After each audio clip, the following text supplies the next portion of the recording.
Obrigado, boa tarde a todos, novamente. É um duplo prazer estar agora aqui, não só neste congresso, mas dentro do cronograma da organização deste congresso, para muito brevemente vos apresentar e vos falar de um livro que já tem a capa à vossa frente, A Teologia de Jesus, de José Brissolino, que acabou de me passar a palavra, como viram. Este livro, editado pelas edições Universitárias Lusófonas, portanto, pela editora da própria Universidade Lusófona, este livro tem, como podem ver na capa, em letras mais pequeninas, o prefácio do professor Viriato Surmanho Marques, uma pessoa, enfim, uma pessoa vinda da filosofia, um filósofo altamente reconhecido e querido em Portugal. Este livro que nós temos aqui à nossa frente é um desafio que o professor Brissolino colocou a si mesmo, para o qual teve a ajuda, nomeadamente do Vítor Rafael, um caminheiro nestes projetos de inovação. E este é um livro que eu arriscava-me a dizer que aparece, que surge no momento ideal. Mas antes de eu desenvolver esta ideia do momento ideal, eu arriscava-me a fazer uma outra consideração e que tem a ver com a natureza do próprio livro. Para quem se interessar por, enfim, aprofundar um pouco a leitura deste livro de que nós estamos agora a falar, vai ver que este livro, enquanto ideia base, é extremamente simples. De uma simplicidade que imediatamente nos provoca também um choque. A simplicidade é a de ir aos textos do Novo Testamento, aos Evangelhos ditos canónicos, e ir encontrar e trabalhar sobre aquilo que se pode dizer na narrativa que os textos apresentam, aquilo que de facto é colocado na boca de Jesus. Enfim, todos nós sabemos, são frases mais debatidas que Jesus não deixou escritos. Podemos equacionar esse dado e fazer uma longa reflexão em torno disso. Não é aqui o lugar nem o objetivo, mas de facto Jesus deixou, poderíamos dizer, em discurso direto, Jesus deixou de facto afirmações, discursos, Jesus deixou uma teologia na primeira pessoa, podemos dizê-lo desta forma. E de facto, o espanto que esta obra nos provoca na sua simplicidade, sendo Jesus digamos, o fundador do cristianismo, ou se não quisermos aplicar a palavra fundador, sendo ele, no fundo, o inspirador, aquele que despoleta, aquele a partir de quem se constrói uma teologia e uma comunidade de crentes. Ora, sendo Jesus essa figura seminal, genesíaca, em termos teológicos, então, de facto, uma obra como esta já deveria ter aparecido há muito tempo. E o nosso meio editorial, seja ele mais ou menos religioso, ligado ou não a confissões religiosas, o nosso meio editorial deveria estar pejado de obras que se debruçassem, de facto, sobre aquilo que Jesus deixou mais diretamente em termos de pensamento nas suas principais áreas. E efetivamente, o que verificamos é que não. Apesar de esta ideia tão simples ser tão óbvia, a verdade é que, enfim, tal como em muitas outras religiões, parece que o pensamento teológico evoluiu no sentido de uma complexidade esquecendo-se do básico. Que o pensamento teológico evoluiu, diríamos, que para textos como que de segunda geração, para a comentarística e não para as fontes mais diretas e primeiras. E aqui, de facto, passo ao ponto que eu acho que é o fundamental e que disse que era aquilo que nos trazia toda uma atualidade deste trabalho que o José Brissolino nos traz aqui. É que, efetivamente, este livro surge neste momento tão perfeito, exatamente no seguimento das temáticas que foram levantadas nesta mesa que acabou de ter lugar agora, exatamente porque o mundo das religiões, e fundamentalmente o mundo das religiões, naquilo que nós chamamos, como diz-me o vocabulário, o Ocidente, com toda a diversidade que o Ocidente tem, mas o mundo das religiões, de facto, vive hoje um tempo de metamorfoses, de adaptações, de recriações e também de reencontros, um tempo extremamente desafiante. E nada como os momentos desafiantes para efetivamente fazer, usando a expressão em inglês, um back to basics. Isto é, para fazer aquilo que é, enfim, uma expressão muito querida das teologias cristãs, uma refontização, um regressar às fontes.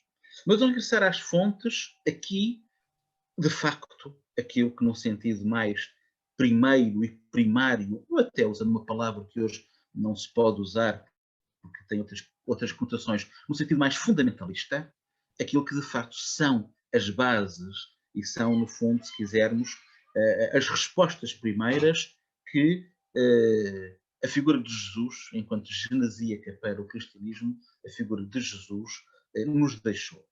E, efetivamente, este é, se calhar, depois do espanto que nos provoca esta obra, ou este modelo de obras, não existirem com uma vitalidade imensa, não é? Depois desse espanto, o outro espanto, já de natureza positiva, é que, efetivamente, o José Brisolino, ao colocar à disposição de toda a comunidade cultural, sejam académicos ou crentes, ou, enfim, ou cidadãos que sejam quer académicos, quer crentes, mas o José Brisolino, ao colocar-nos à disposição este seu trabalho, efetivamente, na prática está a dizer-nos, de forma indireta, não sei se estou a interpretar de forma abusiva ou não, ele me dirá, mas na prática ele está a dizer-nos, voltem-se para o essencial das fontes.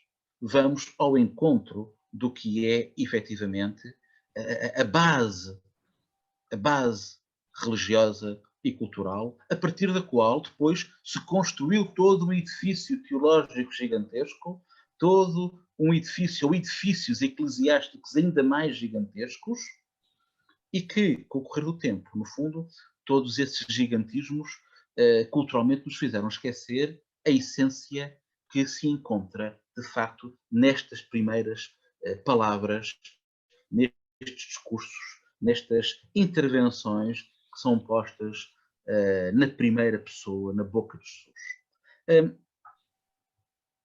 Gostava de compartilhar convosco agora aqui, além da capa do livro que têm estado a ver, gostava de partilhar convosco o próprio índice, para verem como se encontra organizada a obra.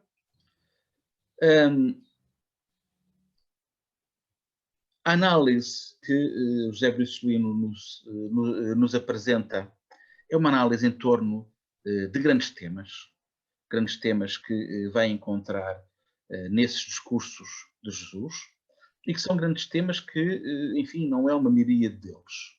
E este é um dado, para mim, enquanto investigador, é um dos dados mais interessantes da sistematização que o José Brisolino faz nos conteúdos deste livro. É que, efetivamente, é possível encontrar uma unidade, uma homogeneidade, uma coerência muito interessante em torno de grandes temas nesta teologia de Jesus. E, portanto, o José Brisolino apresenta-nos um capítulo sobre a doutrina de Jesus, outro sobre a ética, outro sobre a espiritualidade. E eu peço desculpa, tenho aqui o ecrã do Zoom à frente do próprio livro, portanto. E é em torno destes temas que o livro se vai desenvolvendo e, acima de tudo, e eu gostava de chamar a vossa atenção para aquilo que surge, como vocês veem na página 83, como anexos. O José Brisolino, além de nos apresentar a sua leitura desse levantamento que ele fez nos 4 evangelhos, daquilo que nós mais diretamente podemos atribuir a Jesus, o José Brisolino, de forma extremamente honesta e académica, o que o José Brisolino nos faz na partir desta página 83, é, no fundo, de forma honesta, e eu arriscava-me sem que a palavra aqui tenha alguma conotação, isto é, de forma humilde, ele coloca à disposição dos investigadores aquilo que foi o material que ele próprio usou para a sua investigação. A partir da página 83, onde vocês estão agora, na partilha de ecrã, vocês veem que se vão, enfim, que se vão ser apresentados um total de 24 quadros, alguns deles bastante longos e complexos, com todo o material, com toda a categorização, nas principais áreas em que, de facto, o José Brissolino subdividiu e organizou esta teologia de Jesus. Enfim, têm apenas, vos vou passar como aperitivo algumas destas páginas para verem a forma como o José Brissolino nos apresenta não só a sua leitura, mas nos apresenta os materiais com os quais fez a sua leitura, permitindo ao investigador, seja um académico de ciência das religiões, teólogo, ou alguém que trabalhe simplesmente a cultura ocidental, porque o que estamos aqui a falar é de elementos fundantes da cultura ocidental, mas para que o investigador possa chegar aqui e possa ele próprio fazer a sua análise, corroborando ou não a análise que o José Brissolino faz, construindo outras interpretações, e, portanto, este livro é um livro que, além de nos trazer essa teologia simplificada e não simplista de Jesus, nos traz todo este aparato de ferramentas de investigação e, nesse sentido, este livro do José Brissolino, eu arriscava-me a dizer que é um livro seminal que fica a aguardar que investigadores peguem aqui nesta sistematização e que regressem, em termos de investigação, de análise de pensamento teológico, regressem àquilo que é tão simples de dizer, mas tem sido tão difícil de fazer, que é a figura de Jesus. E, portanto, para nós, lusófonas, especificamente para as edições universitárias lusófonas, foi uma grande honra acolher e editar este livro, que todos poderão, nos próximos dias, ou na nossa livraria, ou através de e-mail, poderão encomendar, e, portanto, este livro poderá estar à vossa disposição. E, portanto, obrigado a todos por estarem aqui, mas, acima de tudo, obrigado ao José Brissolino por nos ter trazido esta obra. E agora passo a palavra ao autor do livro. Muito obrigado, Paulo, por essa excelente descrição do livro e do trabalho. Eu não vou acrescentar muito, porque foi bastante, a intervenção foi bastante descritiva e tocou no fundamental. De facto, à semelhança de algumas grandes figuras do mundo antigo, como Platão, Jesus não deixou nada escrito. Que nós saibamos, apenas escreveu no chão do templo qualquer coisa que está descrita lá no Evangelho de João, mas nem sabemos o quê exatamente. Portanto, alguém escreveu por ele. Mas, de facto, a ideia partiu daquelas edições da Bíblia que têm o discurso direto de Jesus em letra vermelha. Portanto, há umas edições da Bíblia, não sei se isso foi, penso que foi uma invenção ou uma ideia que surgiu no mundo anglo-saxónico, em que as palavras de Jesus em discurso direto, naturalmente, eram todas postas a vermelho, digamos, para realçar. E, de certa forma, essa era uma maneira de valorizar aquilo que Jesus disse. Nós só podemos digamos, analisar uma pessoa, ou construir uma imagem sobre uma pessoa a partir do que ela disse ou do que ela fez. No caso do passado, uma pessoa que viveu no passado, o que ela fez e que se sabe que ela fez, ou o que ela disse. E portanto, as palavras e os atos. O subtítulo desta obra chama-se A Teologia de Jesus. O subtítulo é Tudo o que o Mestre falou. É precisamente para dar ênfase na questão das palavras, uma vez que pensa-se que para aí 2/3 do ministério público de Jesus foi passado a ensinar, portanto, o ensino, a transmissão de revelação teve um peso muito grande. E, portanto, se calhar as palavras, as suas palavras, não apenas os atos, mas as palavras merecem uma atenção maior. E como foi dito, aliás, à semelhança do que aconteceu com o judaísmo também, o judaísmo começa por ser, portanto, estou a falar da lei de Moisés, da Tanakh, depois havia uma interpretação oral, depois quando começou a haver escolas rabínicas diferentes em vários sítios, começou a haver várias interpretações, depois passou-se a interpretação oral à interpretação escrita, e hoje temos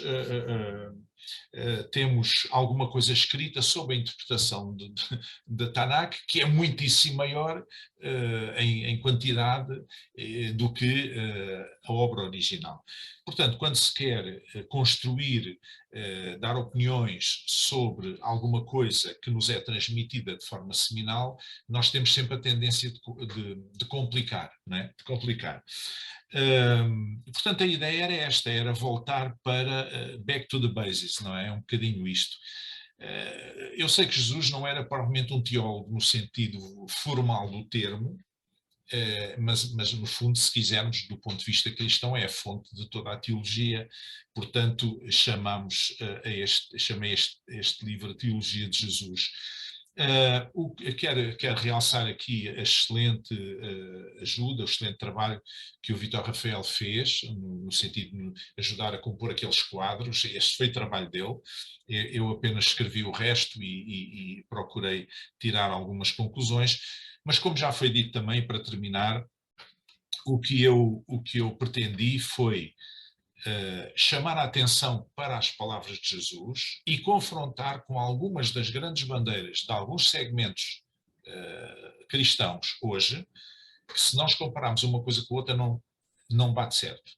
Portanto, temos de dizer isto de uma maneira muito clara, não bate certo. Portanto, algumas das grandes bandeiras que alguns segmentos cristãos hoje são as suas grandes bandeiras, não encontram suporte naquilo que Jesus disse. Algumas dessas matérias, Jesus nunca disse uma palavra sobre elas. Portanto, é isto, no fundo, o que eu pretendi foi levar as pessoas a refletir sobre aquilo que é mais importante, se é a nossa interpretação, a nossa ideia, ou se é sobre as coisas, ou se é as coisas que Jesus realmente disse. E, finalmente, dizer, como já foi realçado aqui, que a ideia deste livro é dar uma ferramenta para investigadores, uma base de trabalho, digamos assim, para que a partir daqui as pessoas possam eventualmente desenvolver novas investigações, talvez mais específicas, menos genéricas e mais específicas sobre realmente aquilo que Jesus disse. Portanto, tive muito gosto em escrever este livro, deu-me muito prazer. Foi uma descoberta para mim também, de certa forma, foi um caminho de descoberta para mim também, e foi um desafio para mim também. Espero que seja para todos aqueles que o lerem, que a sua leitura provoque nas pessoas uma certa inquietação, porque a inquietação é sempre o ponto de partida para novas descobertas, para chegarmos mais à frente. E em relação à academia, na área da ciência das religiões e da teologia, penso que é uma ferramenta também que muitas outras pessoas, investigadores, poderão utilizar e aprofundar de outras formas. Muito obrigado. Obrigadíssimo. Obrigado, professor.